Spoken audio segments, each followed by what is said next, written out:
Hi Franca, how are you? Hi, Olive. Hi. Okay, people are not here yet. Yes, okay, Subin is back. Welcome back, Subin. Yes, it was just Kenneth for a long time. Subin came and then yeah, point. Okay. Let's because I was just wondering that with one person, two people, should we continue? Okay, Jide is not here either. No, he's not here. He's So not are you taking the here. class? Yeah, I will. Yeah, I'll take it, but I was just wondering, but since there are two, we should do something. Okay. I just finished.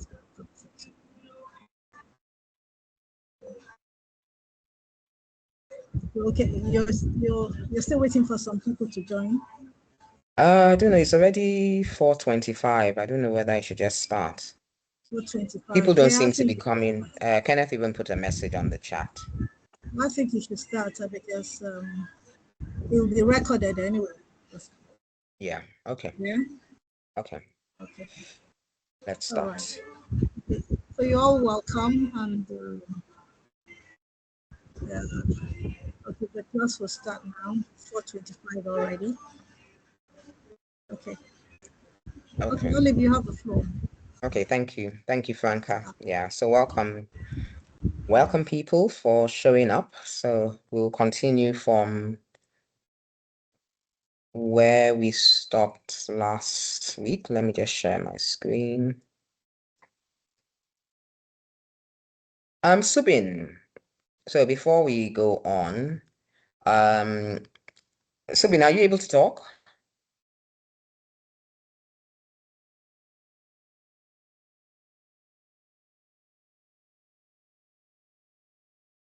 Hi Subin, I know you're muted, but we can't hear you.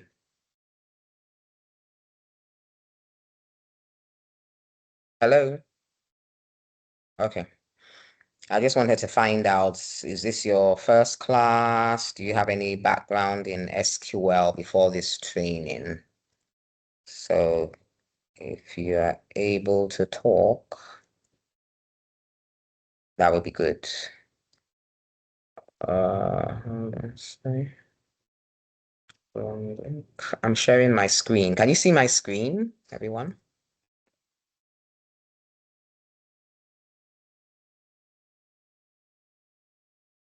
Yes, we can see your screen. Yes, yes. Okay, okay, thank you. Okay, so I think last week we stopped at stored procedures. Kenny, is that correct? Yes, we did. Okay. Okay. So today we'll be continuing from user-defined functions. So we have a whole load of functions within our SQL, but we have those that are regarded user defined, okay, defined by users. And we have three types, which are the scalar functions, inline table valued functions, and multi-statement. Okay, so the inline table values are called ITVF, then multi-statement TVF. Okay, so our scalar functions, what do? They return a single unit or a single value. Okay, so this could be an integer, it could be varchar, variable character, and varchar. So it will have a particular data type, but just a single value. Okay, that's what a function can do. And we can call that function in a select statement. Okay, or a select statement that has where, which is a filter, and that statement can have check constraints. Remember, we dealt with constraints last week and week before last. Okay, so we say that it is deterministic. Okay, it has indexable computed columns. Okay, indexable computed columns. So we have columns that are what do you call it, that are index, yeah, themselves, or that like an index column is usually has unique values. Okay, it usually has unique values because it's identifying the other subjects inside that table. Okay, so a caution here is that when we do row by row execution, it can hurt large data sets. So you can imagine if a data set has like 1,000,000 rows, if the execution is done, by each row, yeah, that can lead to issues. And then we can use with schema binding. Okay, schema binding is one of the excuse me, hold on.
Okay. Apologies, sorry about that. Oh, and I've moved on. Sorry about that. Sorry. Okay, so you can use a scalar function with schema binding. Then we have the inline table valued functions. So a single select statement can. Okay, Olive, what happened? I was going to call you. What happened? Oh, I excused myself. You didn't hear me? Yeah. Okay. Was that internet issue? Thank you. So inline Okay. I was wondering. I was going to inline table values okay. has a single select statement returning a table. Okay, that's the best for performance. Remember, the scalar, it's a single value that is returned. Okay, but this one, a whole table can be returned. So it is inline by optimizer, like a parameterized view. So with all this, we're referring to the SSMS, okay? It supports join. So that's when you're joining more than one table. And then where, which is our filter, and aggregation. So when it comes to aggregation, we're talking about using the aggregate functions like sum, average, count, etc. So the inline table valued ITVF is preferred over multi-statement, which is TVFs for read queries. So for queries that we're reading, the inline table valued is preferred, okay? And it can reference in cross apply or outer apply. And remember, sorry about that. Remember that, you know, Judy was telling us for more details on what we're doing here, consult your Microsoft Learn, okay, for the DP800.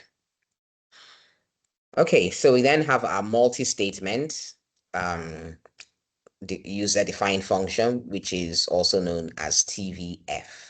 Okay, so it involves multiple statements, but explicitly returns a table variable.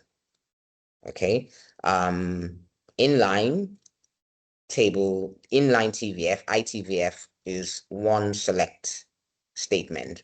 Multi-statement or TVF uses multiple statements, okay, and explicitly returns a table variable. So we can populate a table using the at table with insert. So we know our insert function is used to populate values into a table. We can also use select loops. Okay, so insert select loops. Obviously, it is not inlined like the ITVF and is often estimated at 1 or 100 rows. Okay, we can use it for complex logic that can't be a single query.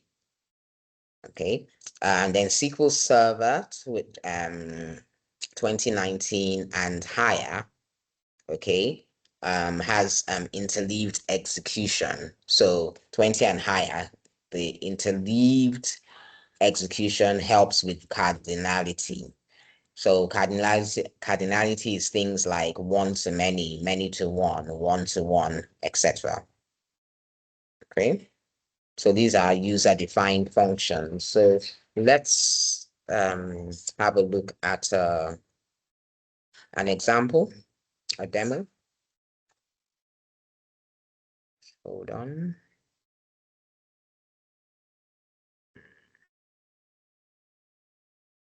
So I have my code in the document.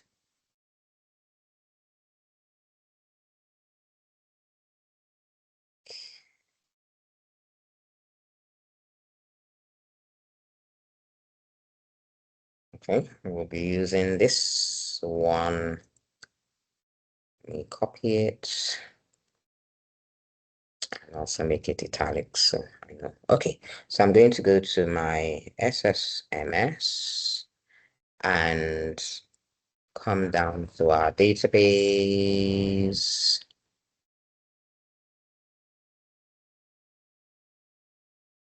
Okay, who's with us now? Okay, welcome, Gideon.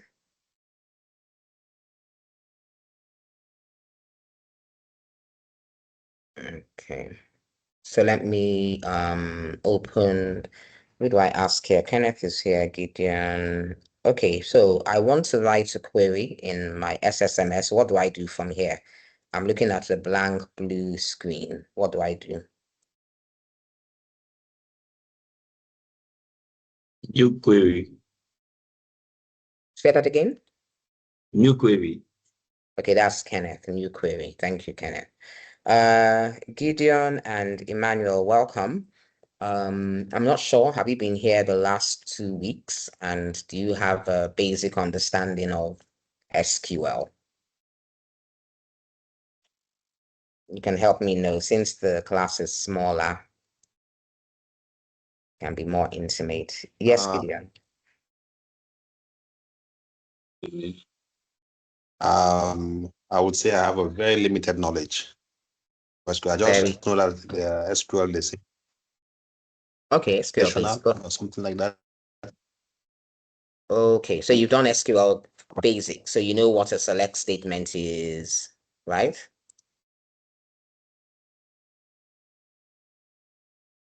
Yes, I know Gideon, what select means. Great. Gideon, were you here last week and the week before? It's my first time. Oh, this is your first time. Okay, you're welcome. Thank you. You're welcome. So there is I hope I can get the link for the group. We have a WhatsApp group chat. I hope I can get that link for us. And then also there is yeah, just for your Gideon, Emmanuel, what of you? Emmanuel, have you been in the previous classes? Okay, this is actually my second time of joining. I'm kind of in the noisy environment. Okay, so that's I will fine. just listen. But this is my second time, and you promised to send that WhatsApp group so I can join and then ask questions along the way. That's during the week. So I don't know if you can do that. So that you would haven't be done it fine. yet. Okay, No, that's I fine. don't. Okay. I'm not in the group yet. Okay. Thank you so much, Emmanuel. Yeah.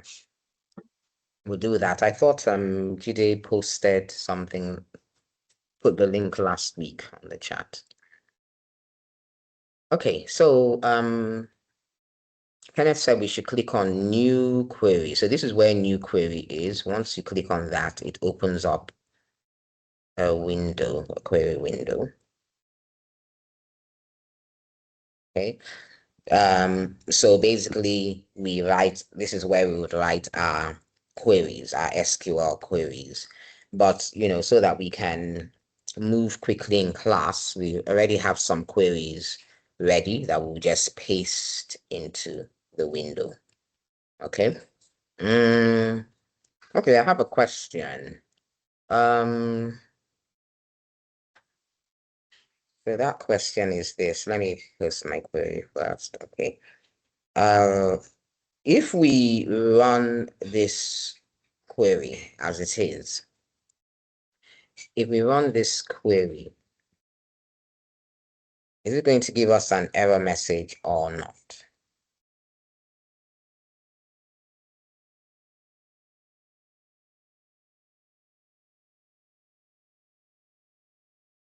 I think it will, because we have not created the database something.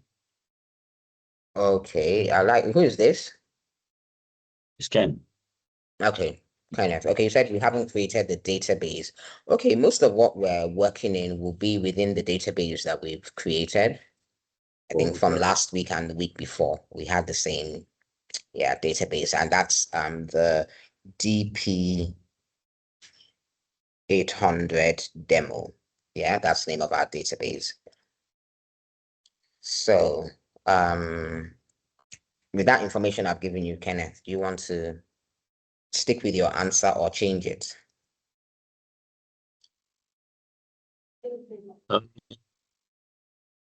I will change it, because I think you are calling up from the database from what I see. So I don't think it should give us an error.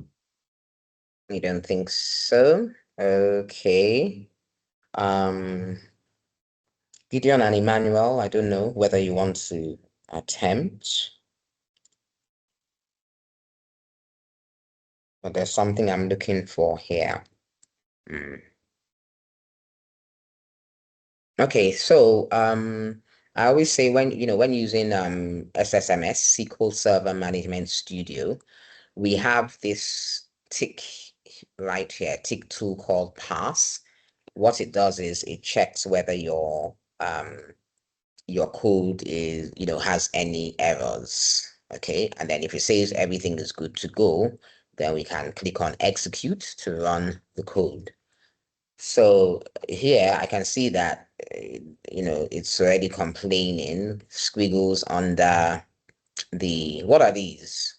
Okay, customer ID, full name, balance. What are those?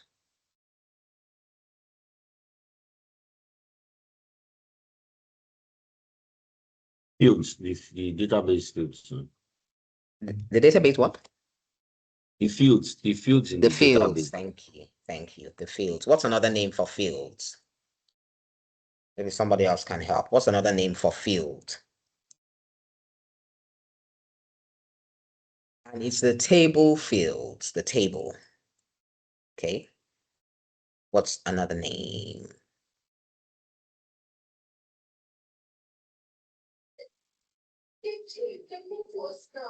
Okay, column. Okay. So a table has columns and rows, columns and rows. So field is another name for column. So those are the columns of our table.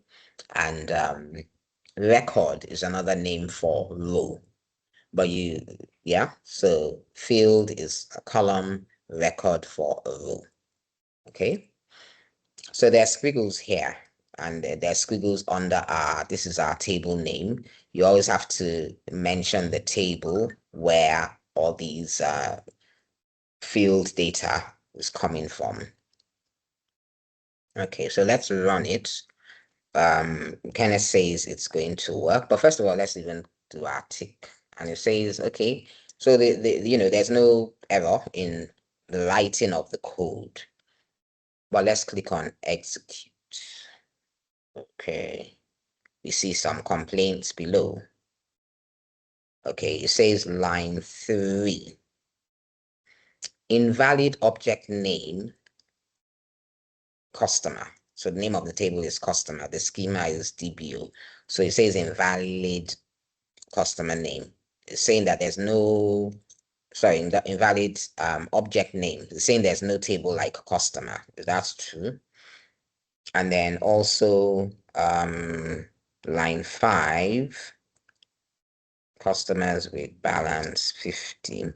It says that there's no that. Okay, so let me check. Let me go to tables and see what we have here. So it's complaining about those two tables, customer and customer with what's the second one? Customer with balance.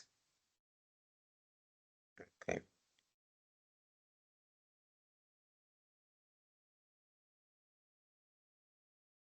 Sorry, my system is delaying in opening, but maybe Kenneth, you can open your, okay, mine is open. Okay. I can see two tables here. I can see customer right here. Okay, I can see customer, but in our code, I'm already seeing that we should either create or alter. Yeah, we either create or alter this second table, customers with balance. Okay, I'm seeing that there. So I don't see customers with balance in my list here, meaning that it will be created. If the table already exists, then an alter, yeah, it will be altered, or some factors in the table will be changed. But if it doesn't exist, then it will be created, okay, from scratch. So that's what that line there is saying. But then why is it complaining? I can see customer there at least. Why is it complaining? Even if the customers with balance did not exist, after running this, it should exist. But it complains that it doesn't exist because something prevented this whole code from being run. Why is it complaining? Okay, one of the things we have to ensure when we're running any query is that we are within the right database. So there are two ways we can ensure that. One is by setting the database that we're working in by using the use keyword. So we say use, what's the name of our database? what's it called? DP. So you see, as I started writing, it already came up. So I just have to click or double click on it. And here we go. So I'm saying use that database. So why would I do that? If we look above the Object Explorer, which is this panel on the left, if we look above the words Object Explorer, we would see a window here. In this window, it says master. This window tells us the current database that we are in. Okay, master is one of the system databases, okay, for SQL Server. So it's telling us that we are in master. So what we can do then is click on the drop down arrow and then select the database that we want to work in, which is the DP800 demo. That's one way. Just select it and it changes. The other way is to write the code use and the name of the database. So when we run it this time, it's going to execute that code and then execute that query and then run what we have here. Okay, so let's try again. Must be first statement in the query batch. Which one? Okay, no problem. So we can't run it together because it's saying create function has to be the first statement in the batch. So let's run this separately and put everything in that database. Okay, so execute. Okay, so I've executed that. If we come to this window now, we see that it is DP800 demo. Now, with SQL or this SSMS, we can put different codes, all different codes in the same query page, different codes. But if we don't want to run all the code, we will select the one that we want to run. So we'd already done the use DP800. That was why I selected it, so that it would run alone to get us into that database. Then I will now select this, okay, from create or alter, and just make sure, yeah, and then run execute. Okay, so what has it done for us here? And then let me check here to be sure. So create or alter. So it would have created this table, customers with balance. Okay. And then, sorry. Only statement in the batch. To create first. Okay. So hold on. I might have to separate things out first. Let me just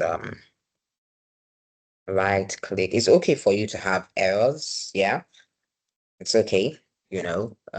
Sometimes we might run things the wrong way, but we understand what the error message is saying and then, try and troubleshoot. So I want to refresh and I'll check whether in tables.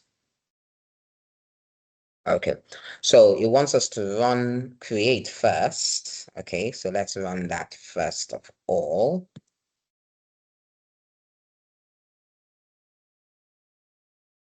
Okay. Let's run that first and see.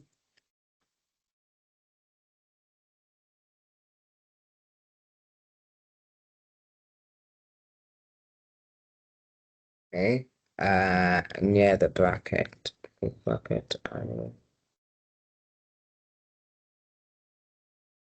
select go. Okay. Let's try that. Okay, that's still near return.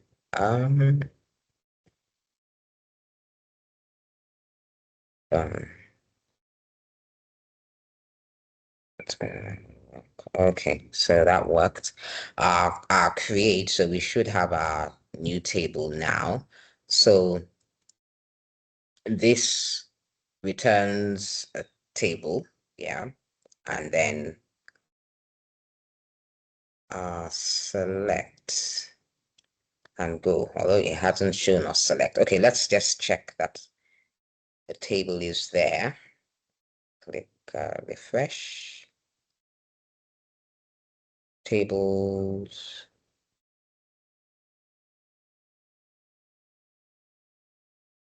Okay, we still don't see our tables there.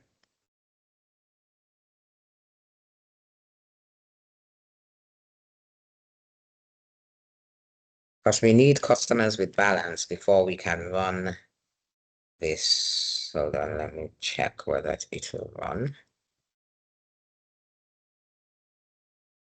Okay, customers with balance 50.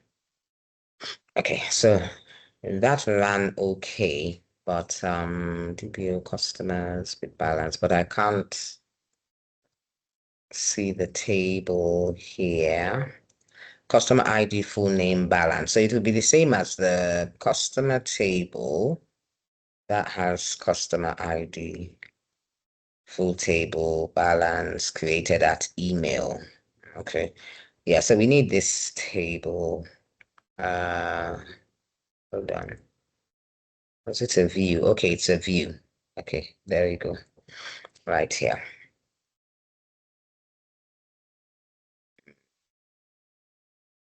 Okay, DBOB customers with balance.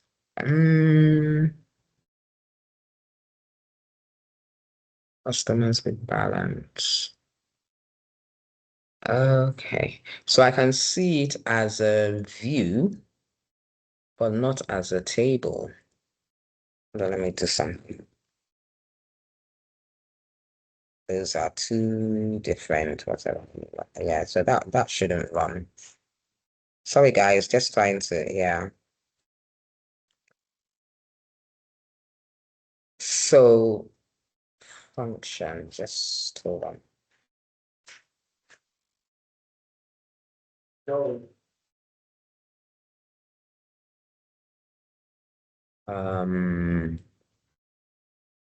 Yeah, so we need to find where, sorry, yeah, this is it. So where this was created, okay, we're able to run it, so that means it was created, but where is it? Function.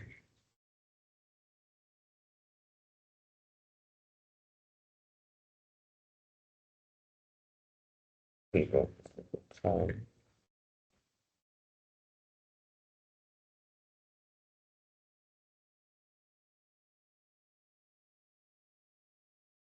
So that was the view we created last week.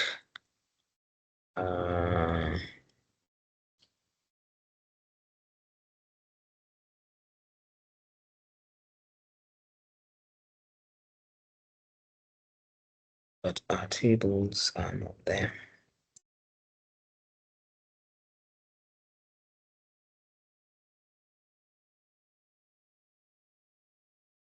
Cannot find it, but it's there somewhere. So that worked anyway. Created something, and that's why we were able to create our. So it has, we only have two values in that table anyway, and in both values their balance is more than 50. Okay, the balance is more than 50, which, let me run it again. Yeah, so we have 90 and we have 250, so that's why, both of them would show up. Okay, both of them would show up, but then, yeah, that is our function there. Okay, for the batch to create something like a table from those values. Okay, create a table with that function, from that function, so customers with a particular balance. Okay, so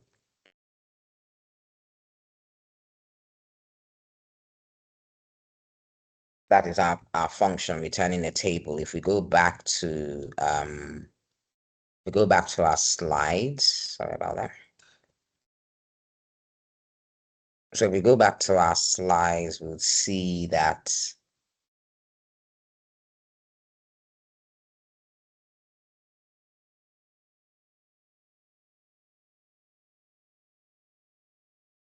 okay, so which one of these returns a table?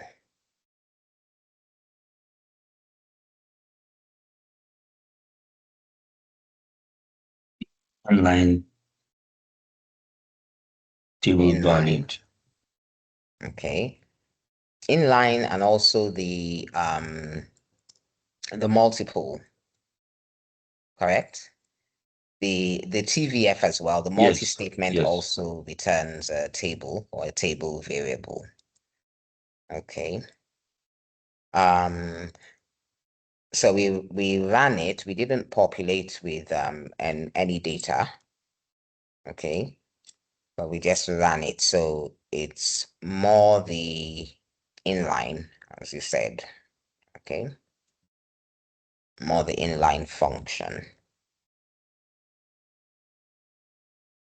Okay, let's go ahead to our triggers. What are triggers?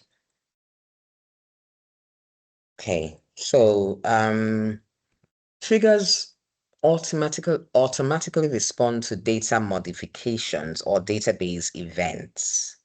Okay.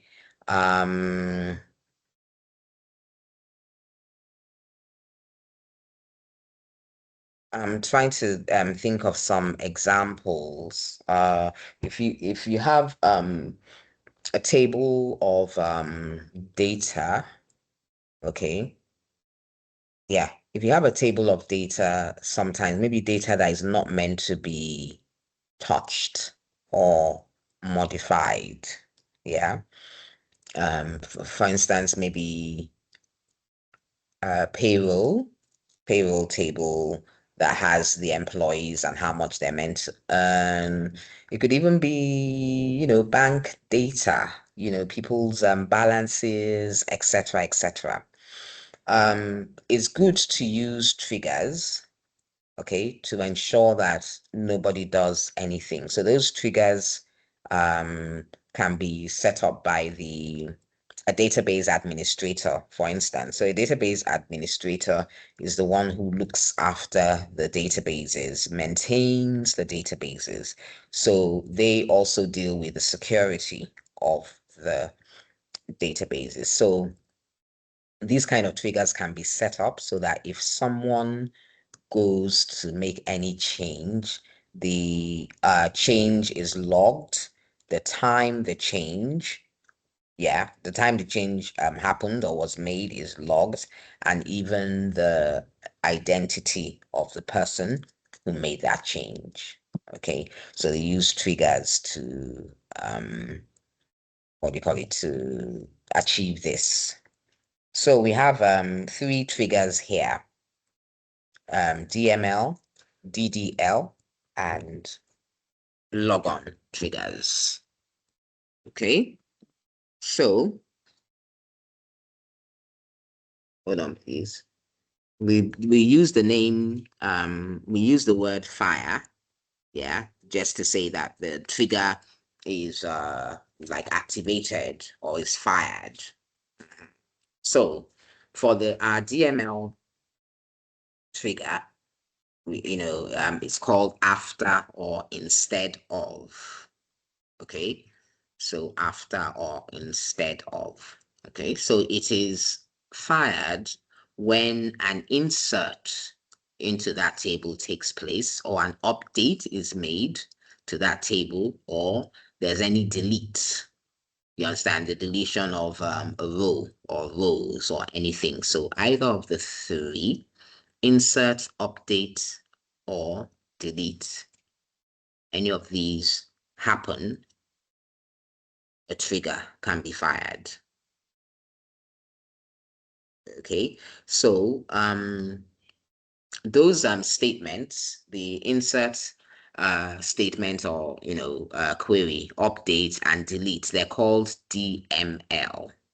Okay, they're called DML. Now this trigger fires after that DML statement, yeah, takes place. So after the insert, or after the update, or after the delete, any of these statements, when they are completed, that DML trigger would run. Okay, that's for the after. Instead of is that it replaces that DML statement, the trigger. It will replace it. So it's kind of stops the statement from running. It doesn't let it complete. Yeah, instead of it completing, it replaces that statement. Okay. It replaces that statement by enabling updatable views. Remember, we looked at views last week. Okay. A view is kind of like a virtual table. It's not an actual table that was created. It's gotten from the results of running a query on a table or more than one table. Okay, so those results, instead of them being temporary, they are saved as views. Okay, so the trigger, the instead of trigger enables updatable views. Okay, so they can access inserted or deleted pseudo tables, okay, for old or new values. Okay, for old or new values, they can access those tables. So the pseudo table is like the table that results from the action taking place. Okay, so those are DML triggers. Then we have DDL, which is either database or server, DDL. So you see the statements that the DDL triggers respond to, or when the DDL triggers are fired, is when there's a create, something is created, there's an alter, so an alteration is made to the table, there's a drop. We're talking about drop when we're talking about, like deleting tables, drop a table. So when any of these events, create, alter, or drop, take place, DDL trigger, okay, comes into play. Okay, so DDL triggers are based on the database itself or the server, or the server. So database, meaning that instead of it, with the first one, the DML, it's working within the actual tables. But with DDL, it's working with the database itself. Like we have our DP800 demo. And if an extra table is created within DP800, okay, or a table within the DP800 is altered, or a table within DP800 is dropped, okay, this DDL trigger will fire.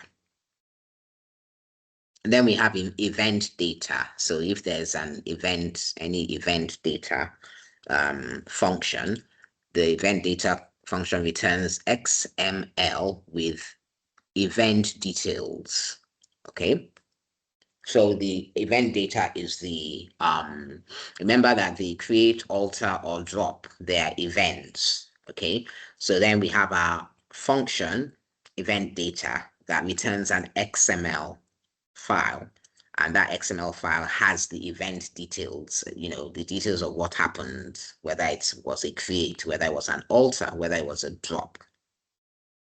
Okay, now our DDL trigger also audits schema changes. Remember our schema, I think in our second week, so Saturday before last, we looked at schemas. I think we looked at a star schema. Okay, so obviously if a table is dropped, then there will be a change to the schema, right? So basically the trigger audits that change in the schema, And then it can also prevent any unauthorized DDL, okay, which remember is create, alter, or drop. It can prevent it if it's unauthorized. Then we have our logon triggers, okay. So remember, everyone getting into any database, yeah, has to be authenticated, okay. So logon trigger, it's server level. So this one is server level alone. Server level, that's where it takes place, on the server level. So when there's any logon event, okay, after authentication of the login details, this trigger happens, okay. Then there's a control session that is created.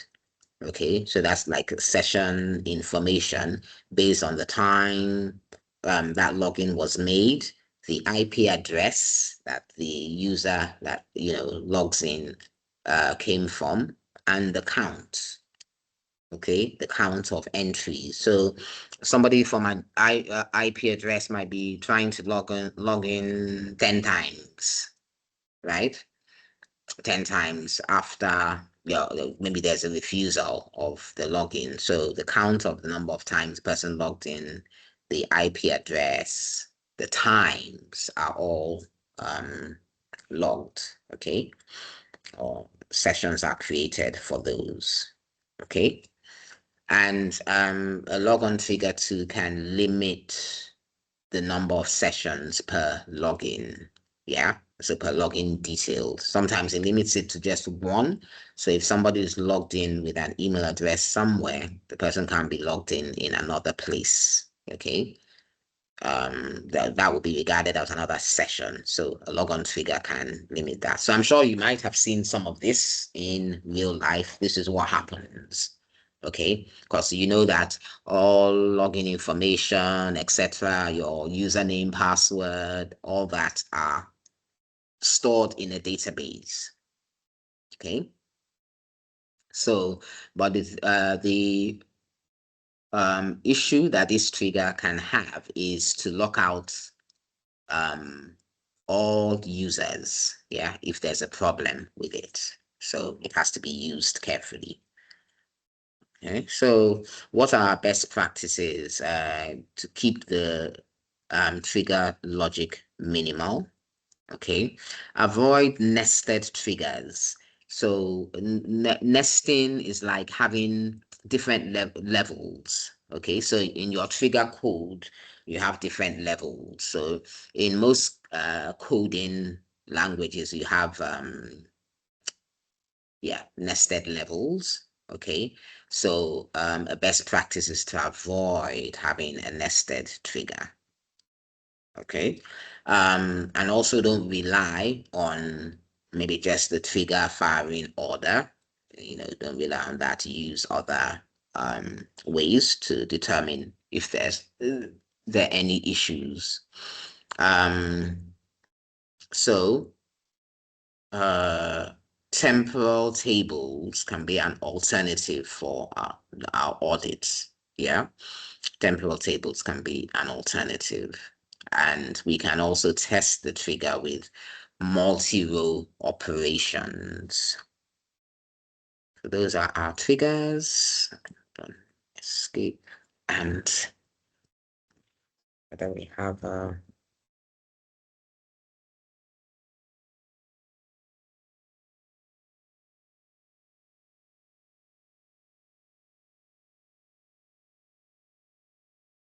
okay, so let's use okay, it's a trigger here. So this is a trigger piece of code for us.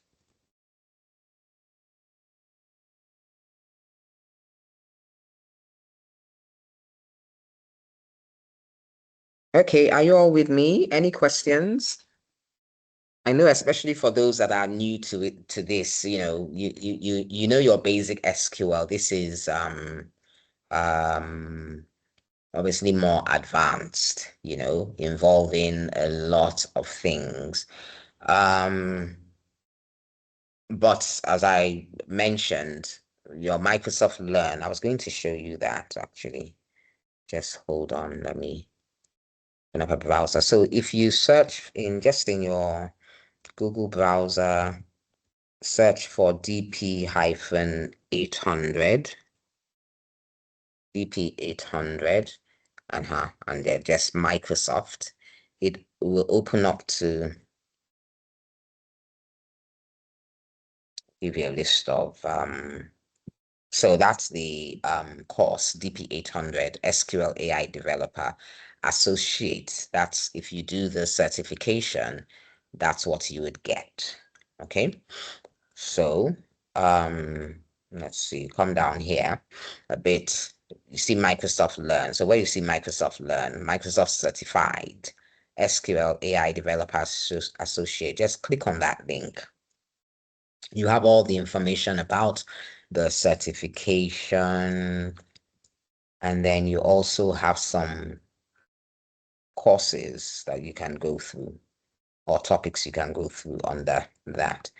So at a glance, it's intermediate level, it's an Azure product, the role is developer, subject data management. So if we come down, you can have a read through this page. But if we come down here, we have prepare for the exam.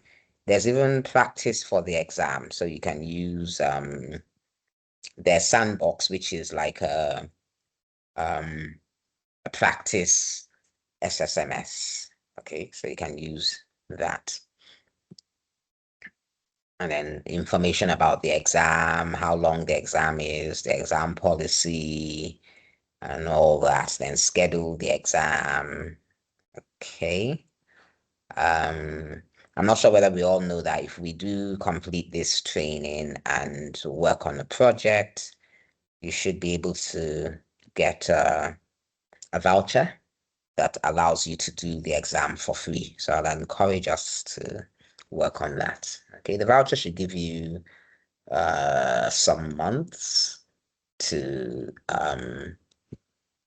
prepare and yeah, book your exam. Okay, so I was coming, yeah, so this prepare for exam, if we start from here, develop AI-enabled database solutions. So I think that's our course. So if we click on that and come right here,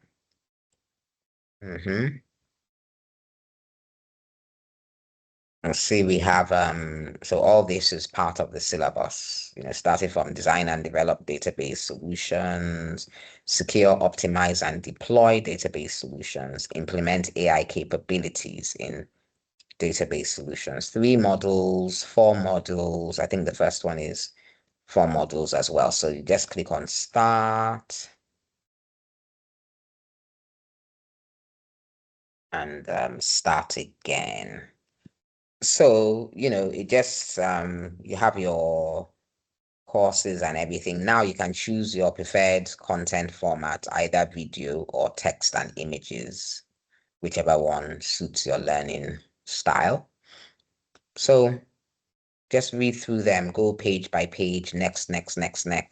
Sometimes they're exercises, you can do the exercises, and then at the end of each module, there's what we call knowledge check. So questions on what it is that you studied. Okay, so you have that for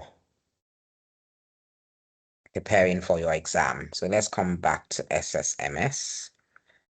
I'm going to, okay, let me go to a fresh query page. If I want to open a separate page, I'll click on new query again. It keeps the old page right there. But here we have our fresh page, and let me do Control V. So a table is going to be created. Any changes should I do to this before we go into creating our trigger? Are we ready to run our code or not?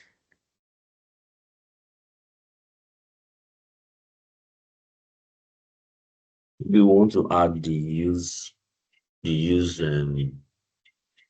DP800 demo to the top. Thank you. Who answered the question? It's Kenneth. But I also wanted to ask, how can Yes. we get these codes? Because I mean, typing through the class is quite. That's true. That's true. I'm so sorry. I'm meant to be putting these codes in the chat. I am so sorry. Do you have okay. So I think we have Q and Or maybe on the A. WhatsApp. Okay, I should put them on WhatsApp. Yeah, I think anyone is fine. I can copy from anywhere. Okay. Because Or even Q the and ones of last week, I couldn't get everything complete. So my table is not up to date as yours. So it's not calling up the fields. okay. Yeah, but Okay. So let me do this again for you. Because I know last week I put them in the chat, but I'll do it again. Okay. So you can just maybe copy everything and put in a Word document so that you can yes, exactly. refer to it. Yeah. Okay. So let me go to my document. Where are we here? Okay. So Alt A. It will copy. So let's come back to today we don't have yeah, we have Q&A here. So in the Q&A, I'm going to just when it opens for me, let me see. Yeah, it's opening up. So I'll put all the codes we have, yeah, what we did from the beginning. Write a comment.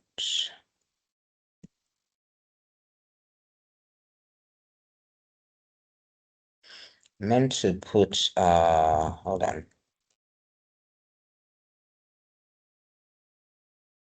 I should have put something before I just let's see how many we have. Please just hold on. Let me see where we're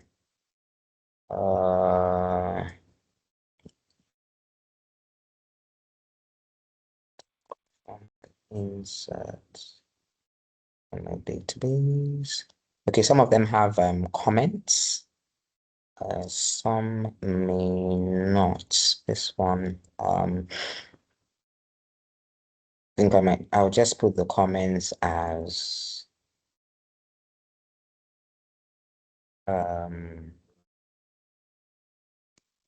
sorry.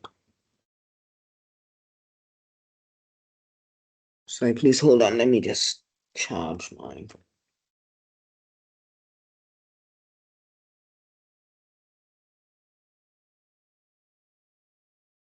I'm sorry, please give me a second. Let me just move to where I can charge this laptop before it goes off.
Okay, thank you very much. I'm back. Let's see. Okay, I just want to add some comments. Okay, this one is to do with constraints.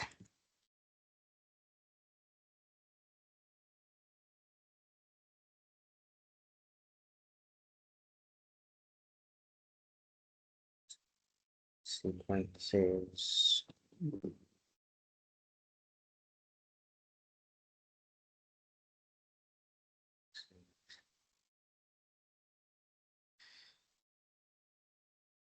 Then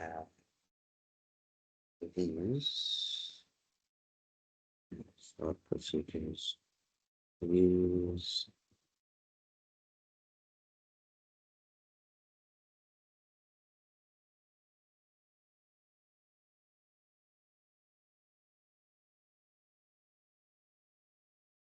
bear with me, just adding, I've already put there, just adding the comments so that you know which one is for which topic. Okay, then this is what we did today. We started with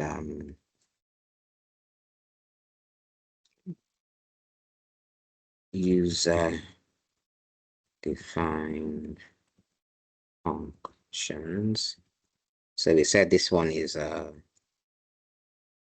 inline VT.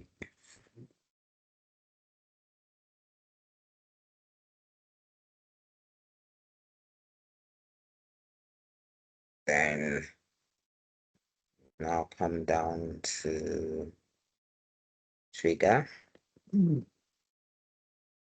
Triggers. So I'm not sure how far we'll go today. Okay, so I've put some comments. Maybe next week we'll continue with more.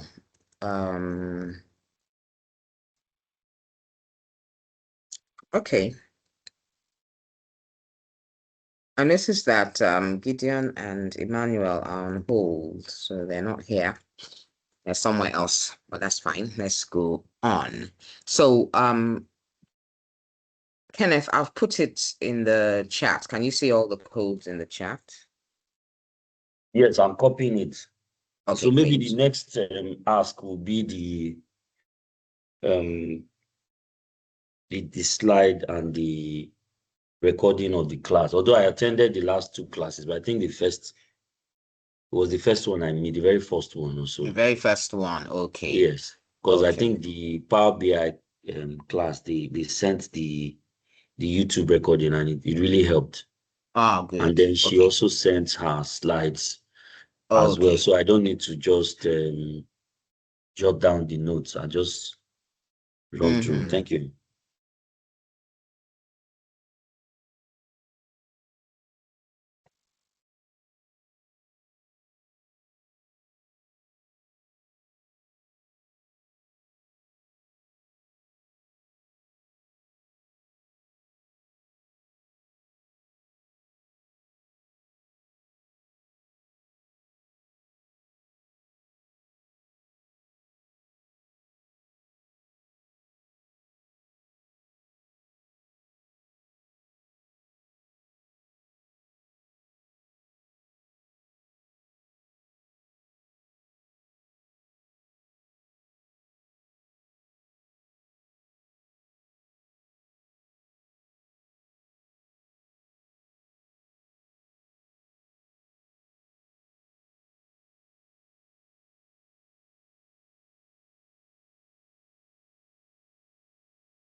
Hello, Kenneth. Yes.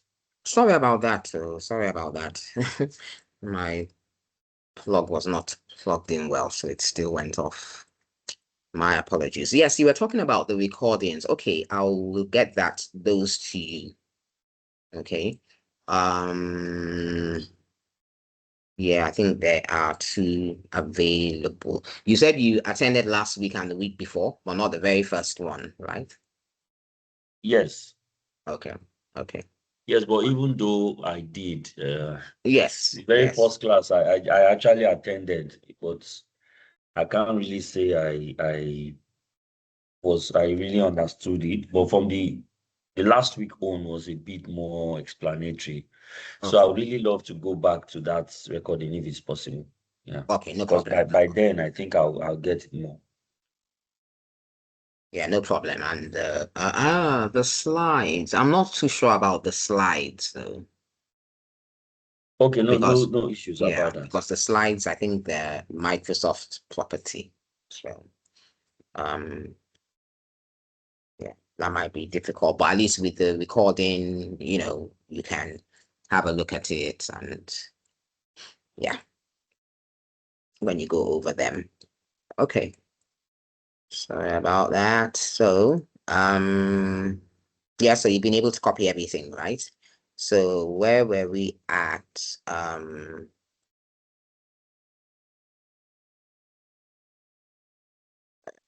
Figure. Okay, so we say use. I didn't even realize, but it's okay. Okay, this time. Yeah. So let's do use.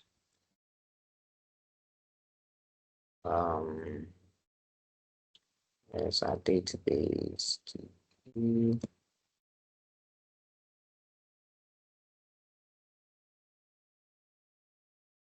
So let's go back to the database. What did I click on? Oh, I'm not connected. Oh, okay.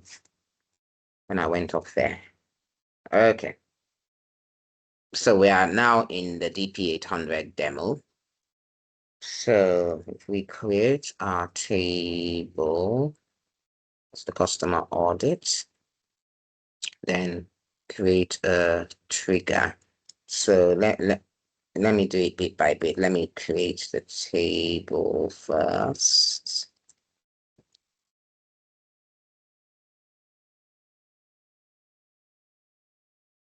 Okay, so we created our table called dpo.customer audits.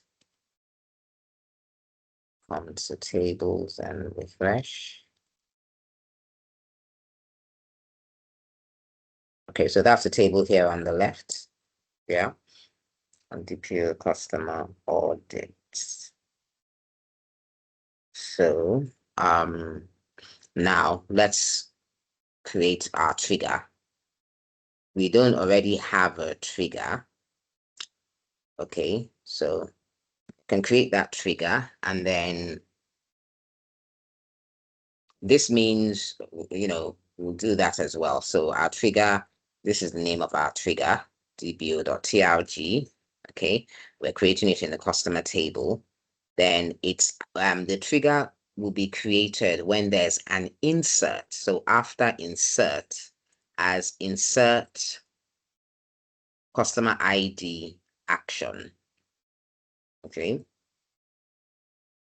customer ID action. So that will be if this is inserted, okay, so there's an action on the customer ID, then create that trigger, and this selects the customer ID and then insert from inserted, so from what has been inserted.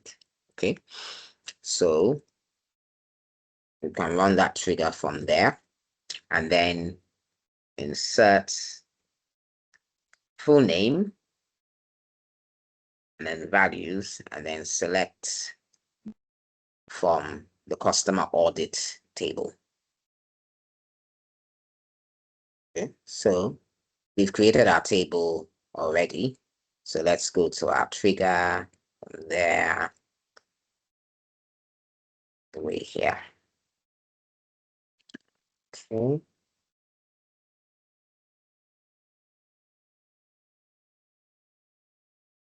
Okay, so it's giving us a result there.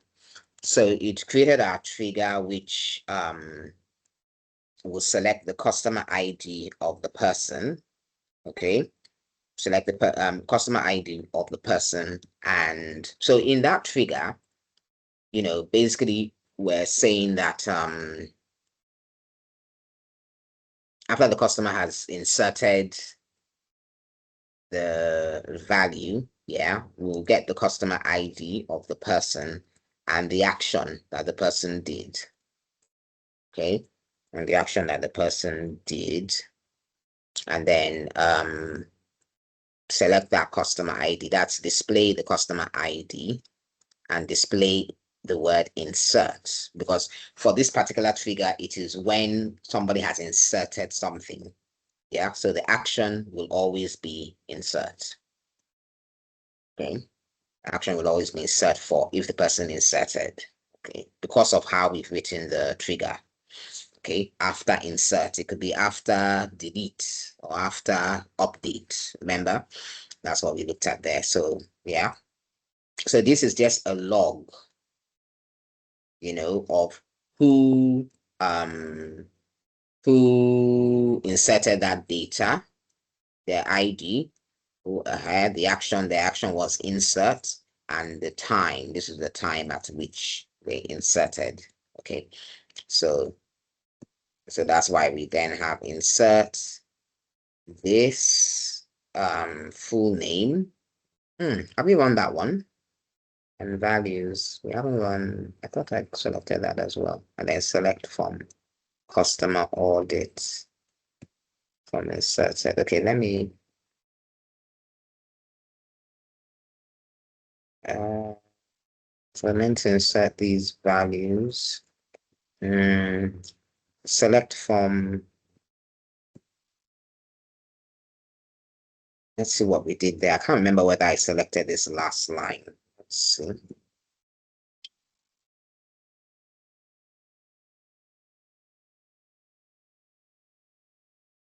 Let me run this again and see. So select from customer audit. That's our new table. Okay. So full name. Oh, these values should be in there. This is okay. This is the customer audit, but we want this full name, DBO customer full name. Are we inserting it? Values. Okay, let's go to our customer table.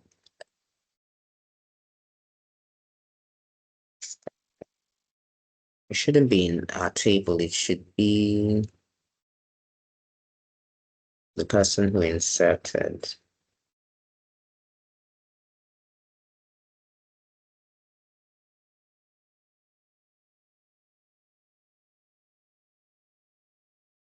Okay, hold on, please. Let's run this and see. Been set up before.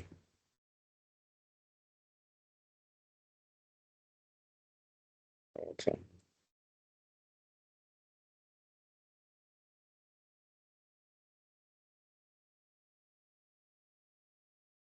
So we've done it again. We've inserted, but it doesn't have the full name. Okay. Maybe our actual table, the customer audit table. Let me look at the columns. It just has ID, no name. So the full name cannot be inserted there with those values. Just the ID.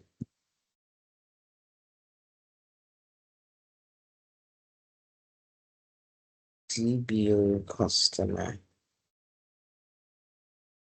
full name. Yeah, okay. So basically, this logs, this trigger logs the activities, okay, of this person, and it logs it after. So it's an after insert. Kenneth, is that clear so far? Yes, it's clear. Okay. Okay, so let's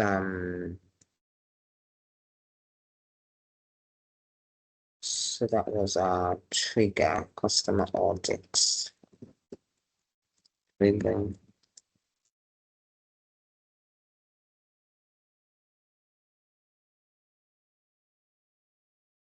Okay, so let's go back to our slide.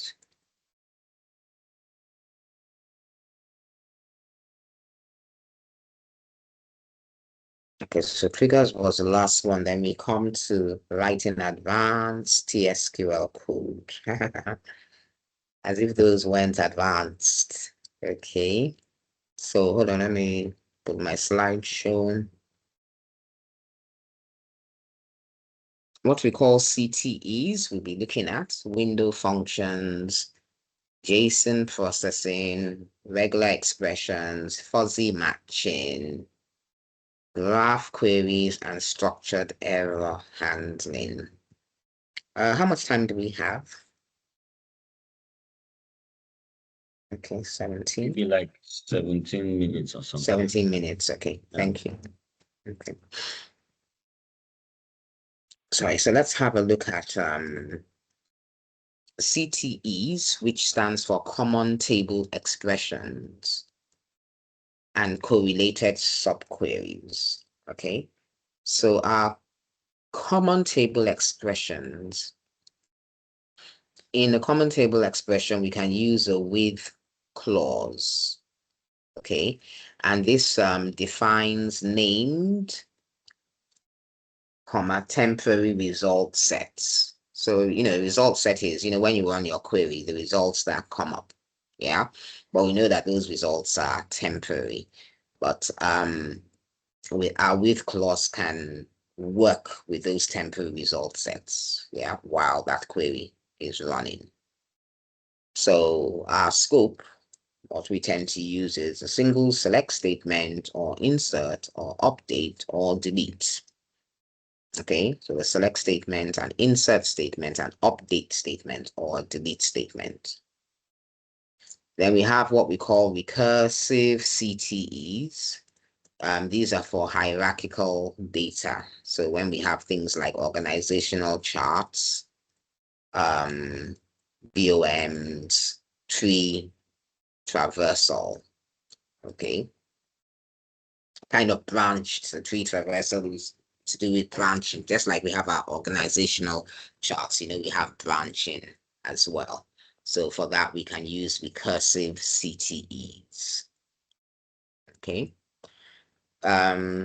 If you have an anchor member and a recursive member, yeah, we can join those two using union all. Okay, union all. Then we have a max recursion keyword, max recursion. So that's hints at the depth of our data. Okay, the depth when we are talking about branching now, right? So our default branching is 100, but the maximum branching can go up to 32,767. Okay, so that's max recursion. You can have multiple CTEs in a single with statement or clause, a single with clause, yeah, and they are separated by commas or separated with commas. Okay, so CTEs improve readability. Okay, so it includes readability. A comparison is our deeply nested subqueries. Okay, so our CTEs, they improve readability. Okay, so they are not persisted. So each reference or each reference is recalculated. If it has to be done twice, the table needs to be done twice, we can use temporary tables. Now, temporary tables are different from views. Views are virtual tables, but we also have temporary tables in SQL. Okay, so if we need to recalculate anything twice or any number of times, temporary tables are better to be used. So that's our common table expressions. Then we have what we call correlated subqueries. Okay, correlated subqueries. So we have an inner query that references columns from the outer query. So for instance, now you can have select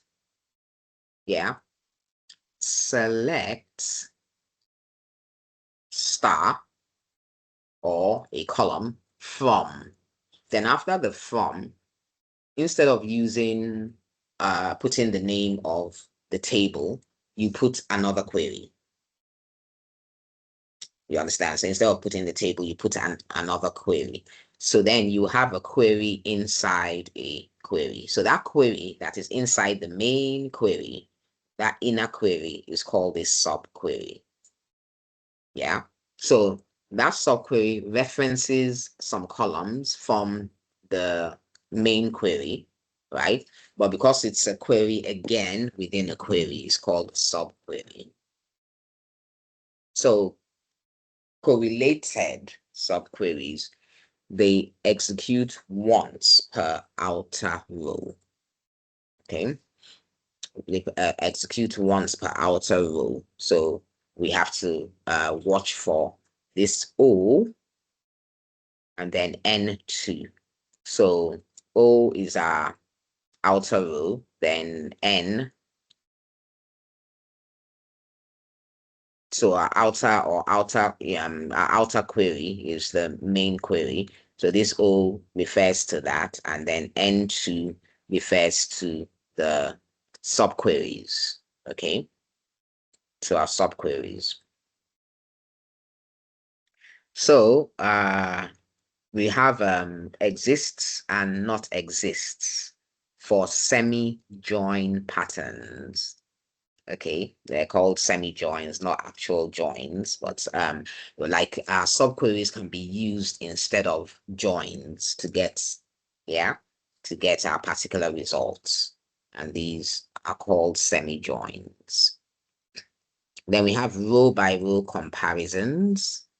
We can find the maximum per a group, okay, for a group of values or anything, and we can find running differences. As I said, a subquery is like a join or can do the work that a join does, but it's different from a join. You're not joining two tables, but with our subqueries, we can get the same results. But these correlated subqueries can be rewritten as joins or window functions for speed. Okay, for speed. And they're useful in update or delete queries with correlated conditions. There are derived tables. Okay, they're derived tables. So like a subquery in a from clause, as I said, you have your from, then you have your query, which is a part of the main query. Okay, now that's query there, we can add an alias. Okay, so from select blah blah blah blah as.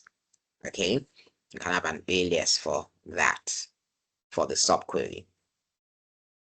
Then we can use cross apply or outer apply for table valued expressions. Okay. So those are CTEs and correlated subqueries. So let's look at an example code. To my document.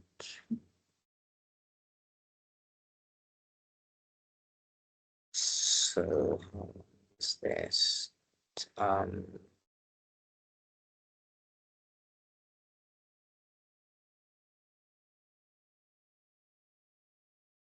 okay.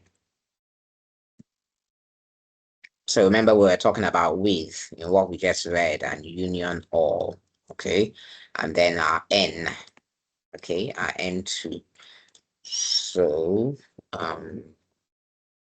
in your document we can just title that code. Let's see, do we have, yeah, so this is the correlated sub queries.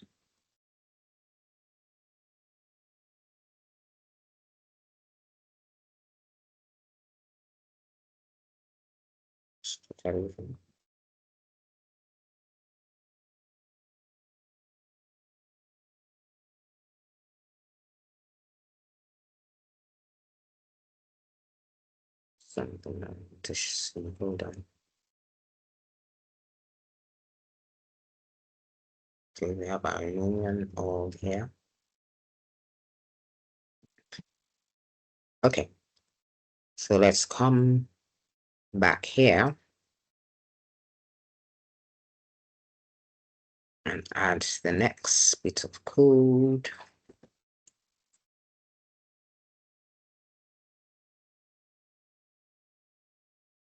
So with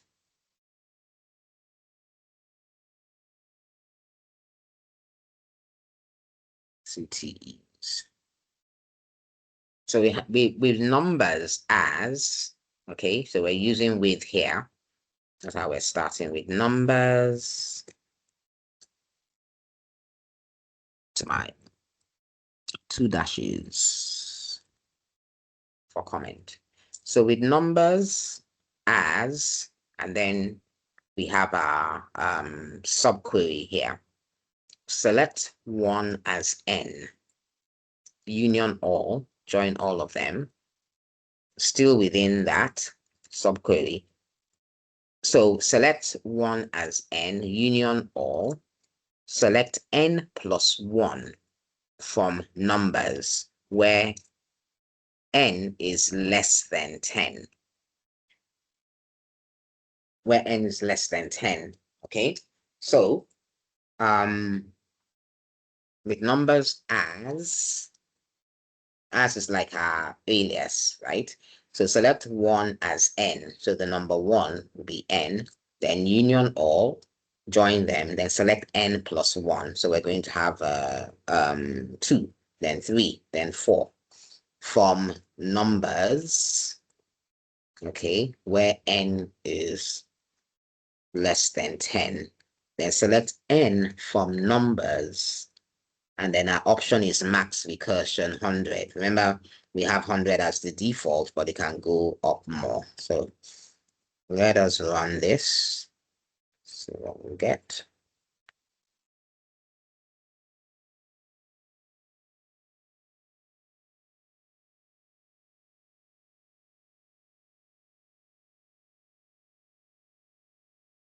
Okay, no issue span. Okay, so let's execute. Okay. So this particular query here is not based on the database. Okay, it's just its own whatever. So we have our table. Okay, so we have our indexes 1 to 10, and we have our n. So remember that we do n plus 1, okay, each time. So n is 1, and n plus 1 is 2, and 3, 4, all the way down. So that's our column name called n. Okay, so that's just an example. And how many did we go down? Up to 10. Okay. 10 rows. Okay, that's just an example. I know that we have to read deep into it to really, understand, but at least you have your code there, and you have Microsoft Learn to be able to learn more. Okay, it's 3 minutes to 6. Maybe we should back to 9. So we had our CTs, that's what we started with. And we have window functions. Okay, maybe we can start with our window functions. We did user-defined functions, and then we're going to work on window functions as well. Jason. Okay. Okay. Yeah, so let's stop at our CTs and correlated subqueries today. Sorry, let me have a look at any questions, Kenneth? Any questions? Oh, no questions. I'm fine. Okay. Okay. Yeah, there's a question on the Q&A here. Somebody is asking, can you hear me? Yes, please. You can hear me? Yes. Yeah, somebody is asking if we can share the slides. I've responded anyway. The slides, we're not allowed to share the slides, Yes. but the recordings will be posted on the WhatsApp group. The previous recordings are already posted on the WhatsApp group. So if you check the WhatsApp group, you'll find them. Okay. But the slides, we are not allowed to share the slides. Thank you. Thank you. Thank you for responding. Thank you. So who is left here? Because I know that Gideon and Emmanuel were on hold for some time. Are they back? I think the previous recording was shared for SQL, but for Power BI, yes, it was shared. Yeah, the recording, yes. So I will put the recordings, the ones I have, I'll put them in the chat. Yeah. Okay. Thank you. So yeah, thank you very much everyone for attending. So you will definitely have the recordings that we have so far in the chat, and once the subsequent ones come out, we'll put them in the chat. And if Gideon and let me see the code. Yeah, I'll put the code in the WhatsApp chat eventually. But if Gideon and Emmanuel are here, you can copy the code from the Q&A. There's a Q&A icon. So I've put all the codes, the ones that we've used and are still using. Everything is there in the Q&A. Okay. Okay, any other questions?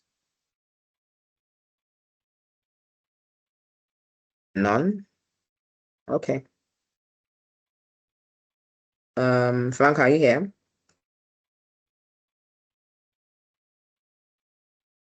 Hello, Frank. Sorry, I can't. Hello. Yes, Gideon. Yes, I cannot see the Q&A icon. Okay. window. Okay. Can you see the chat at the top where you have the Teams icons? Can you see chat, people? No, I don't have that. Are you using your phone or phone or laptop? I'm using laptop. Okay, so what do you have as your icons? Let me know. I have the pop-out, people, raise hand, react, view, camera, mic, share. That's all? Yes, okay, and more. That's all. Okay, click on more. What do you have under more? Under more, I have meeting info, video effects, audio settings, language and speech, then settings. That's interesting.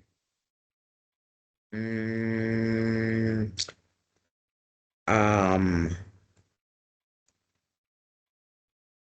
believe, okay, let me just find out. Kenneth, do you have a DAISI tenant? Do Are I you have what? profiled? DAISI, Data and AI. No, I'm Are you not. profiled with them? Okay. So I'm wondering, Gideon can't see the Q&A.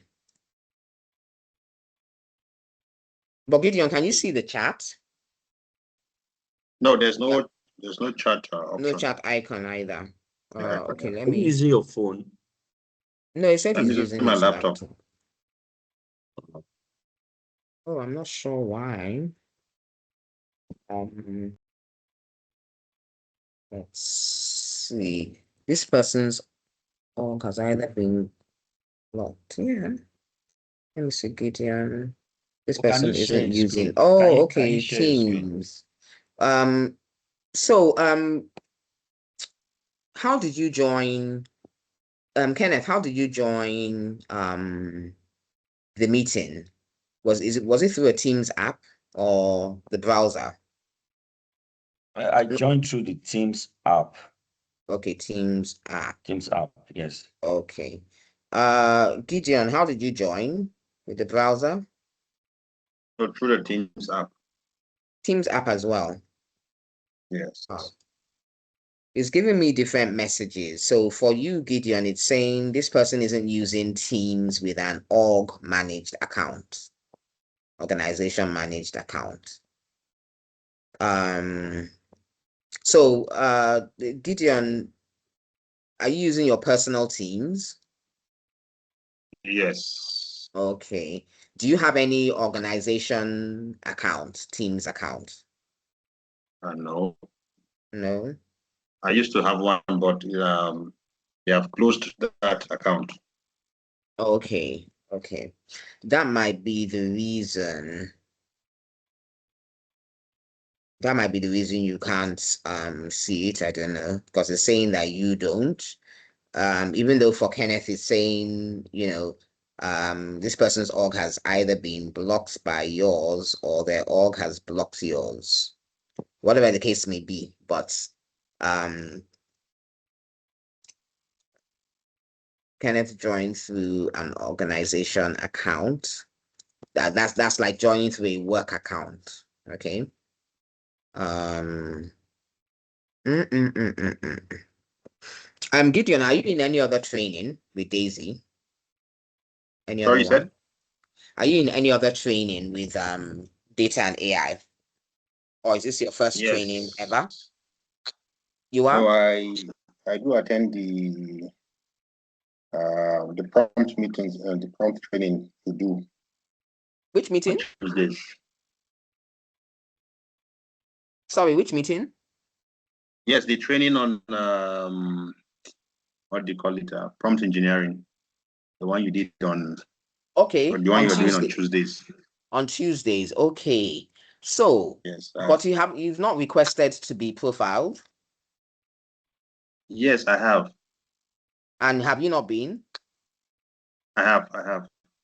Okay, so you can join through that then. Okay. So join with your, your data AI dev email address. Okay. Yeah, on your try joining through the Teams app, if not through the browser. But once you join with your data and AI, you should be able to see the Q&A. It's all right. Yeah. Okay. All right. Okay. Any other questions?